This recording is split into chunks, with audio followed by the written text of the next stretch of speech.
ایک صحابی رسول ہیں سیدنا جابر رضی اللہ تعالی عنہ۔ 14ویں کی رات ہے، گھر سے چلے مسجد نبوی میں پہنچے، دیکھا کہ حضور مسجد نبوی کے صحن میں آرام فرما رہے ہیں۔ ان کے دل میں خیال آیا کہ کیوں نہ میں آج دیکھوں، میرے سامنے 2 چاند ہیں، ایک 14ویں کا چاند ہے اور ایک ہمارا چاند ہے محبوب علیہ السلام۔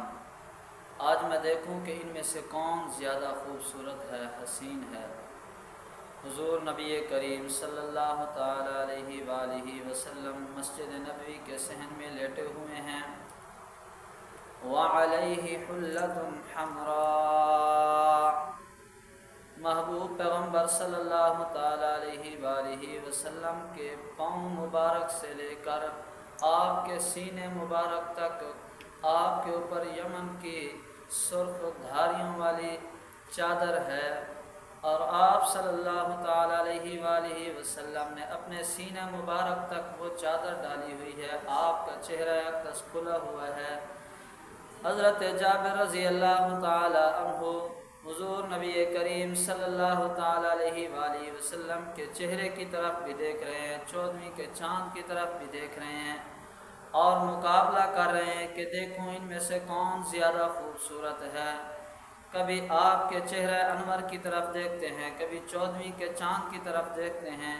ایک چاند سے نظر ہٹتی ہے، دوسرے چاند کی طرف نظر چلی جاتی ہے، دوسرے سے ہٹتی ہے، پہلے کی طرف چلی جاتی ہے۔ آخر میں حضرت جابر رضی اللہ تعالیٰ عنہ کہنے لگے کہ خدا کے بندے تو کس چکر میں پڑ گیا ہے، یہ 14ویں رات کا چاند ایک نہیں کئی چاند اکٹھے ہو جائیں پھر بھی میرے محبوب صلی اللہ تعالیٰ علیہ وآلہ وسلم کے مکھڑے کا چہرے کا مقابلہ نہیں کر سکتے۔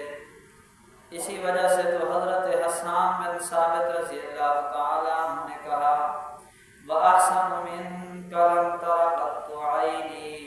وَأَجْمَلُ مِنْكَ لَمْ تَلِدِ النِّسَاءُ خُلِقْتَ مُبَرَّأً